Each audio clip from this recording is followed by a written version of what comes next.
Today, I'm going to build a DIY workshop pedal switch with multiple safety features.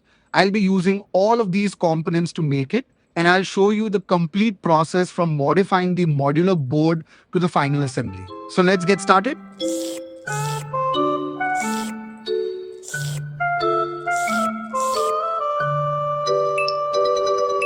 First, I started grinding down this rough bump on the modular board because the RCCB doesn't fit directly into a standard modular switchboard. So I had to modify it to make everything fit properly. After all, I'm a DIY guy. Next, I'm going to attach the Anchor MCB panel. I remove the MCB from the panel first, attach the panel to the modular board, and then put the MCB back in place. Next, I'm cutting one of the blank plates. You might be wondering why I'm doing this. You'll see the reason in just a moment. I'm using a carving bit to carefully remove a little plastic from the RCCB. This modification allows the blank plate to snap and lock into position properly. And there we go. Now you can see that both blank plates are firmly attached and locked into position. Again, I'm using the carving bit to remove a little more material from the board so I can get the next component to fit properly. And now I'm drilling a hole for the speed control knob. Now the voltage regulator fits perfectly into the board. That's exactly the fit I was looking for. Once again, I'm using the carving bit, this time to make the opening for the voltage meter. And this is how the board looks now. Everything is starting to come together. And now it's time to give it some color. But here's an important tip before painting. Always disassemble the component before painting it. If paint gets onto an electrical contact or connection surface, it can prevent proper contact and create a safety problem. So always remove the parts before you paint. I started by painting the 2-pin plug and the 2-pin socket red. I wanted these parts to be clearly different from the normal sockets.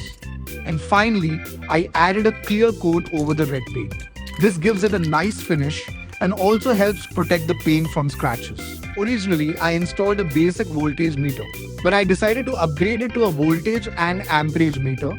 So now I can monitor both voltage and current while using the board. For the main power cable, I bought a 3-core 10-meter cable. I'm going to split it in half, giving me 2 5-meter cables for my workshop projects. Now I'm attaching this cable lamp switch to the red 2-pin plug.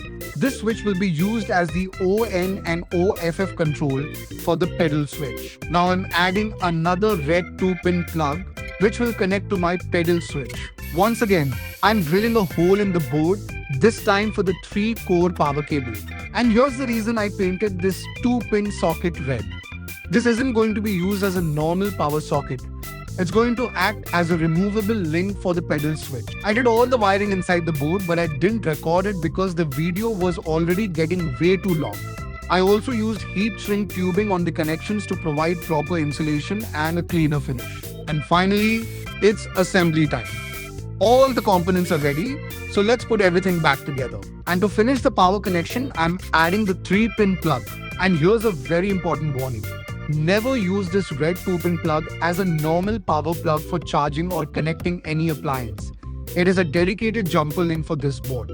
Plugging an appliance into it could cause a short circuit, damage the appliance, or create a serious electrical hazard.